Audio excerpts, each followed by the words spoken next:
একসময় আমাদের পৃথিবীতে ডাইনোসরদের রাজত্ব ছিল। তারা সেখানেই চলাফেরা করত যেখানে আমরা চলাচল করি।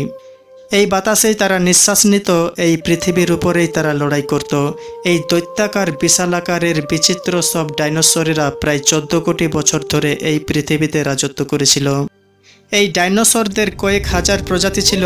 এদের মধ্যে কিছু ছিল তৃণভোজী এবং কিছু ছিল মাংসাশী।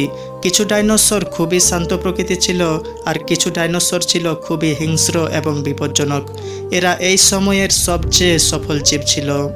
কিন্তু তারপর হঠাৎ এমন কি ঘটনা ঘটে যায় যা এত শক্তিশালী এবং বিশাল আকারের ডাইনোসরদের নাম নিশানা এই পৃথিবী থেকে মুছে দেয়। তো এটি জানার জন্য আমাদেরকে কোটি কোটি বছর পেছনে যেতে হবে, আর ডাইনোসরদের সেই শেষ দিনটিকে খুব কাছ থেকে দেখতে হবে, যেদিন হয়েছিল সেই মহাবিপর্যয়।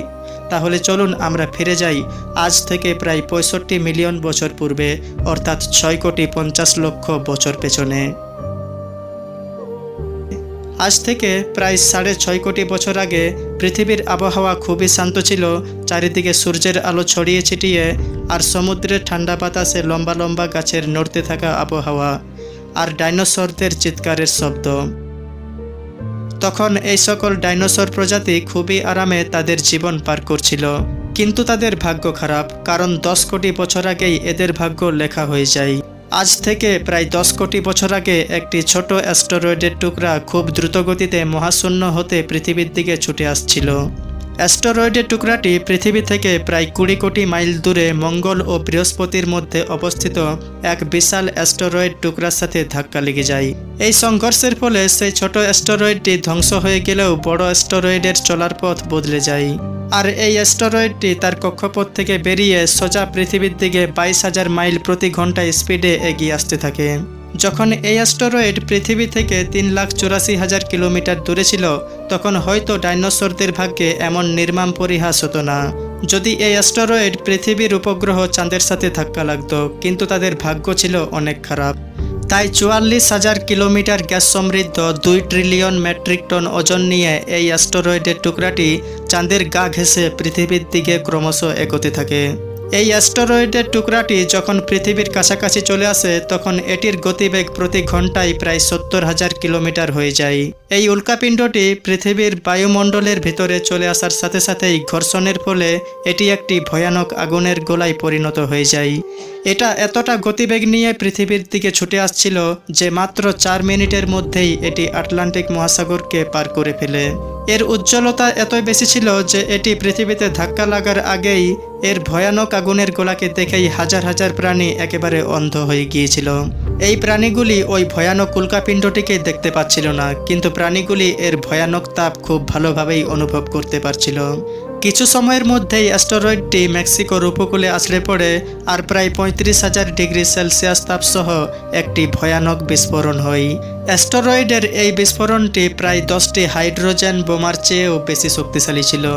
সংঘর্ষের জায়গাটিকে কেন্দ্র করে সেই অঞ্চলের আশেপাশে প্রায় 800 কিলোমিটার পর্যন্ত অবস্থান করা সব প্রাণী ও গাছপালা ধ্বংস হয়ে যায়।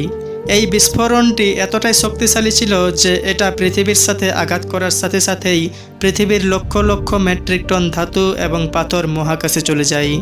সংঘর্ষের জায়গায় 180 কিলোমিটার চওড়া এবং 20 কিলোমিটার গভীর গর্ত তৈরি হয়ে যায়।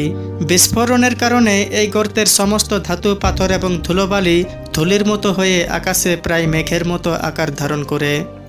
এরপর 16 মিনিট 44 সেকেন্ড পর সংঘর্ষের জায়গাটিকে কেন্দ্র করে 11.1 তীব্রতা সম্পন্ন ভূমিকম্প পৃথিবীর অভ্যন্তরে ঘটে যায়, যার ফলে সমুদ্রে বিশাল বিশাল ঢেউ তৈরি হয়, আর একের পর এক সুনামি পৃথিবীর সব সমুদ্রের চারিদিকে ছড়িয়ে পড়তে থাকে।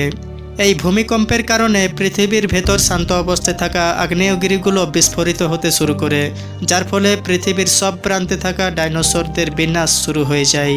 এই ভয়ানক বিস্ফোরণের ফলে রেডিয়েশনের মাত্রা এতটাই বেড়ে গিয়েছিল যে ঘটনাস্থলে 800 কিলোমিটার পর্যন্ত থাকা সব প্রাণী যারা মারা গিয়েছিল তারা সবাই একদম পুড়ে ছাই হয়ে যায়। এই মহাবিনাশে উড়ান ক্ষমতা সম্পন্ন ডাইনোসরগুলো মাটির ধ্বংসযজ্ঞ থেকে বেঁচে যায়, কিন্তু এটা তো শুধু মহাপ্রলয়ের শুরু মাত্র ছিল। বিস্ফোরণের কারণে যে লক্ষ লক্ষ মেট্রিক টন ধাতু, পাথর এবং ধুলোবালি মহাকাশে চলে গিয়েছিল, সেগুলো পৃথিবীর অভিকর্ষ বলের প্রভাবে 40 মিনিট পর আবার আগুনের গোলায় পরিণত হয়ে পৃথিবীতে এসে পড়তে থাকে। এর সাথেই ধুলোবালির এক বিশাল শক্তিশালী ঝড় প্রায় 6000 কিলোমিটার প্রতি ঘন্টায় গতিবেগ নিয়ে পৃথিবীর আরেক দিক থেকে ধেয়ে আসে। ঝড়ের এই ধুলোবালির স্তরটি কয়েক কিলোমিটার চওড়া ছিল, যার ফলে পৃথিবীতে সূর্যের আলো পৌঁছানো অসম্ভব হয়ে যায়। ফলে পৃথিবীর তাপমাত্রা 100 ডিগ্রি সেলসিয়াসে পৌঁছে যায় এবং পৃথিবীর উপরের স্তরে থাকা সব গাছপালা একদম পুড়ে ছাই হয়ে যায়। বিস্ফোরণের 90 মিনিট পর পৃথিবীর তাপমাত্রা 200 ডিগ্রি সেলসিয়াসে পৌঁছে যায়। এর ফলে যেসব ডাইনোসর ঘটনাস্থল থেকে হাজার হাজার কিলোমিটার দূরে ছিল, তারাও এই গরমে আর বেঁচে থাকতে পারেনি। এই মহাপ্রলয়ের কারণে পৃথিবীর মধ্যে থাকা প্রায় 90% জীবন ধ্বংস হয়ে গিয়েছিল, আর যে 10% জীবন ঘটনাস্থল থেকে বেঁচে গিয়েছিল, তাদের মধ্যে শুধুমাত্র ওইসব প্রাণীরাই বেঁচেছিল যাদের ওজন 30 কেজির কম। এর মূল কারণ ছিল এটি যে এই বিস্ফোরণের কারণে পৃথিবীতে থাকা সব প্রাণী প্রায় মারা যায়। সেই সাথে সমস্ত গাছপালাও একদম পুড়ে ছাই হয়ে যায়। এত কিছুর পরেও যেসব প্রাণী বেঁচে গিয়েছিল, তারা পরবর্তীতে খাবারের অভাবে মারা যায়। কিন্তু এই মহাপ্রলয় অন্য একটি প্রজাতির জীবের জন্য উপকারী হতে চলেছিল, আর সেই প্রজাতিটি হলো ম্যামলস, অর্থাৎ স্তন্যপায়ী প্রাণী। পৃথিবী থেকে ডাইনোসরদের বিলুপ্ত হওয়ার পরেই কিছু ছোট ছোট প্রাণীদের জন্য প্রকৃতি আবার নতুনভাবে সেজে ওঠে। ম্যামলস কী ছিল, এরা কীভাবেই বা এই মহাপ্রলয় থেকে বেঁচে গিয়েছিল? ডাইনোসরদের বিলুপ্তির পরে আমরা মানুষরাই কিভাবে পৃথিবীতে আসলাম এবং কোথা থেকে আসলাম, এগুলি আমরা জানব পরবর্তী এপিসোডে। আপনি কি চান আমাদের এই সিরিজের পরবর্তী এপিসোডগুলো আমরা যত তাড়াতাড়ি সম্ভব নিয়ে আসি? তাহলে এই ভিডিওতে 300টি লাইক এবং চ্যানেলটিকে সাবস্ক্রাইব করে আমাদের পাশে থাকুন। খুব শীঘ্রই দেখা হচ্ছে পরবর্তী ভিডিওতে।